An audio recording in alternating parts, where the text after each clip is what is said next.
We've heard an awful lot over the years as I've been a commentator in emerging markets about Africa rising. We've heard a lot about Africa in the wings. And to discuss that, the idea of opening Africa to business, I'm joined here today by some supremely well-placed people to give us insight on that. I would like to start by addressing the free trade area across Africa.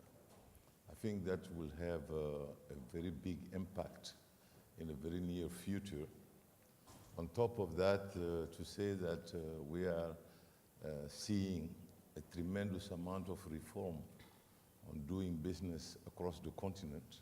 What I certainly take away, and certainly from the trade agreement, is that we have to move very quickly away from a state-led economic development. It seems many African states seem to be obsessed with the idea that government must be at the forefront of industry, which in and of itself exposes much of the vulnerabilities, certainly around issues around institutional development, corruption, the questions around how do we do integration with other states. Yes, we talk about 1.2 billion market population, and we need also to be aware that those might be 54, 55 countries aggregated together.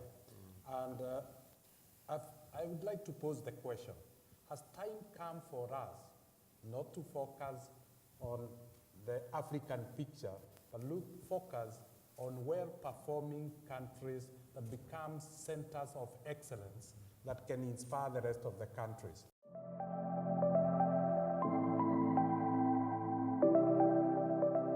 I think in terms of similarities, you have two different countries. From my experience, you have what I call big country syndrome, and you have the small countries who can really work like a laboratory, like in UAE, like in Dubai, and you see that that happening in certain countries in Africa where they become facilitators. I think there's a great opportunity to capitalize here, but you can't refer to Africa as Africa. That's like calling Dubai or UAE the Middle East.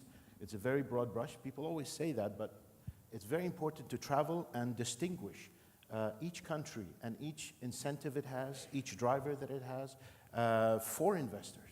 Dubai Chamber has been working with Africa very focusedly since 2010, since the leadership of the UAE, and Dubai told us, focus on Africa. We are conducting the Global Business Forum for 4 times now, and we have set up the largest number of our international offices there to be on the ground, because the macro picture doesn't always point towards the micro opportunities, on the ups and downs. So there's a lot to be learned, but it's very important, as they said, the governance has to be there.